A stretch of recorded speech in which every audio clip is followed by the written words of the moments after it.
Rupa's daily diary থেকে সবাইকে স্বাগত। আজকে আমি বানাবো চিংড়ি মাছের চপ। এখানে আমি চিংড়ি মাছ নিয়েছি, কিছুটা ধুয়ে পরিষ্কার করে নিয়েছি। এখানে আমি 3টে মিডিয়াম সাইজের আলু সেদ্ধ করে নিয়েছি, ম্যাশ করে। এখানে আমি ধনেপাতা কুচি নিয়েছি। এখানে নিয়েছি একটা বড় সাইজের পেঁয়াজ কুচি। এখানে নিয়েছি বেসন, আর এখানে নিয়েছি কিছু ভাজা মশলা, যেমন এর মধ্যে আছে ধনে, জিরে আর শুকনো লঙ্কা। এটাকে আমি ভেজে গুঁড়ো করে নিয়েছি। এখন আমি আলুটাকে প্রথমে মেখে নেব।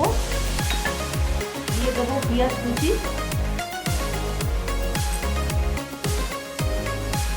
দিয়ে দেবো ধনেপাতা কুচি,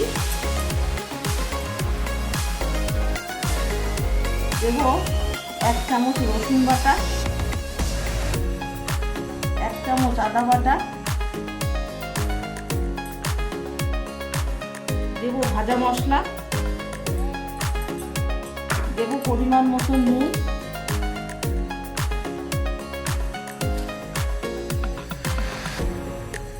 অল্প পরিমাণ হলুদ,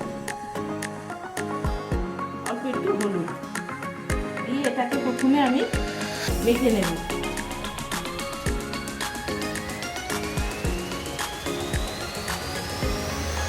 আলুটা খুব ভালো করে মেখে নেব।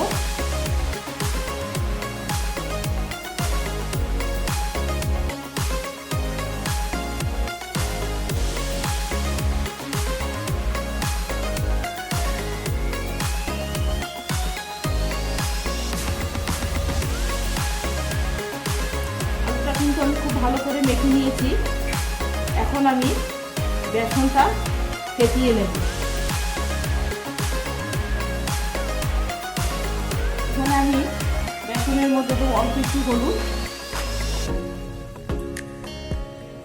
অল্প একটু লঙ্কার গুঁড়ো আর পরিমাণ মতো নুন দিয়ে আমি বেসনটাকে গুলিয়ে নেব।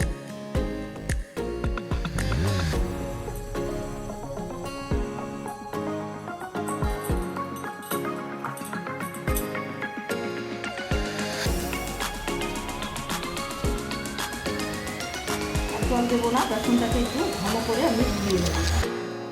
খুব ভালো করে ফেটিয়ে নিতে হবে বেসনটা, নাহলে সবগুলো ফুলবে না।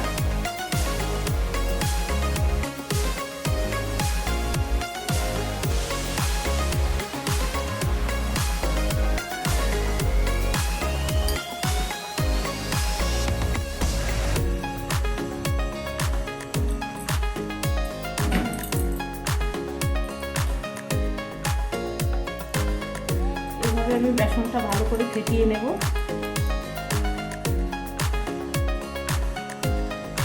এইভাবে চিংড়ি মাছের চপ বাড়িতে বানিয়ে খাবেন, খুব ভালো লাগবে খেতে, শীতের দিনে বিশেষ করে।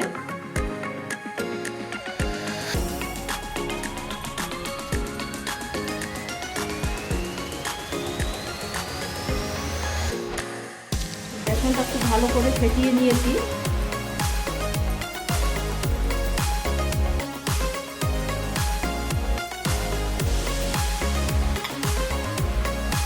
উপকরণ আমি রেডি করে নিয়েছি।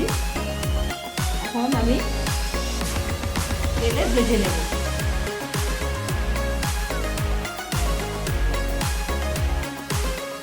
বেসনটা আমি খুব ভালো করে ফেটিয়ে নিয়েছি। এখন চপগুলো আমি তৈরি করে নেব।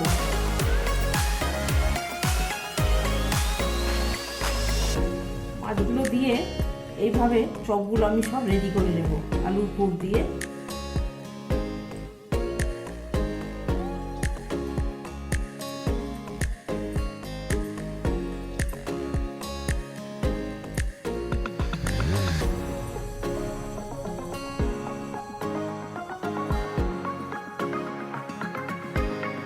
এইভাবে আমি মাছের চপগুলো সব রেডি করে নেব। মাছের লেজটা কিন্তু বাইরে থাকবে, নাহলে বোঝা যাবে না যে এটা চিংড়ি মাছের চপ।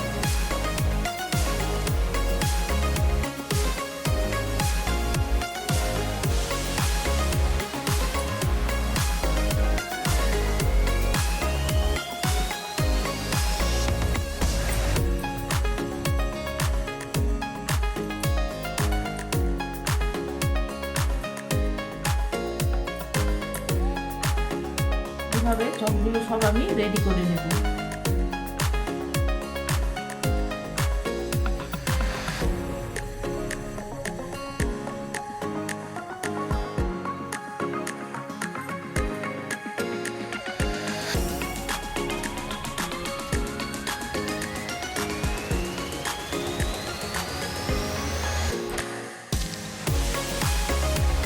চপ আমি রেডি করে নিয়েছি। এইভাবে সব চপগুলো আমি রেডি করে নেব। চিংড়ি মাছের চপগুলো সব আমি বানিয়ে নিয়েছি। এইভাবে সব চপগুলো আমার রেডি হয়ে গেছে। এখন আমি ভেজে নেব। পাশে আমি কড়াইয়ে তেল বসিয়ে দিয়েছি, তেল গরম হয়ে গেছে। এখন আমি চপগুলো ভেজে নেব।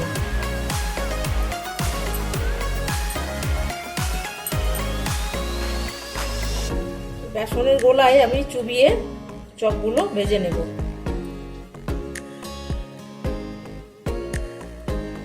এখন আমি এইভাবে ছেড়ে দিচ্ছি।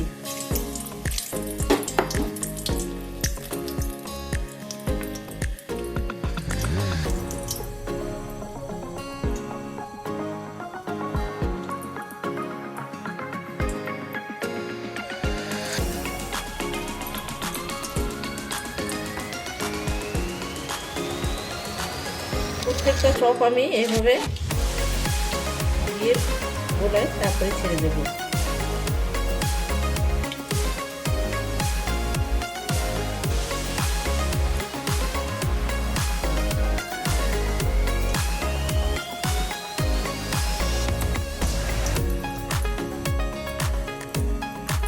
বেশি দেবো না, অল্প অল্প করে দিয়ে ভাজবো। অল্প আছে এটাকে লাল লাল করে আমি ভেজে নেব। এইভাবে চিংড়ি মাছের চপ বাড়িতে বানিয়ে খেয়ে দেখবেন, অবশ্যই ভালো লাগবে। আর এই শীতের দিন বিশেষ করে সন্ধ্যেবেলায় চায়ের সাথে তো দারুণ জমে যাবে। এই চপটা আরেকটু লাল লাল করে ভাজবো, যেহেতু মাছটা ভেতরে কাঁচা দিয়েছি। এই মাছটা ভেতরে ভাজা হবে, সিদ্ধ হবে, যার জন্য আমি একটু কড়া করে ভাজবো।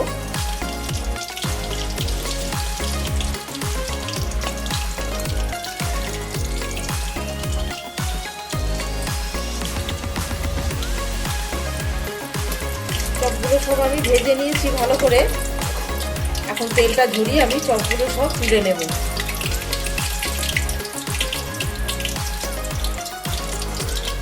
এইভাবে আমি চপগুলো সব ভেজে নিয়েছি।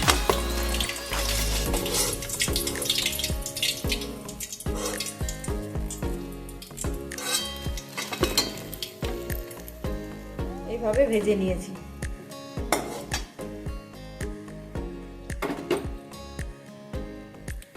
তো চিংড়ি মাছের চপ আপনাদের কেমন লাগলো অবশ্যই জানাবেন। লাইক, কমেন্ট, শেয়ার করবেন। আজকের মতন টাটা।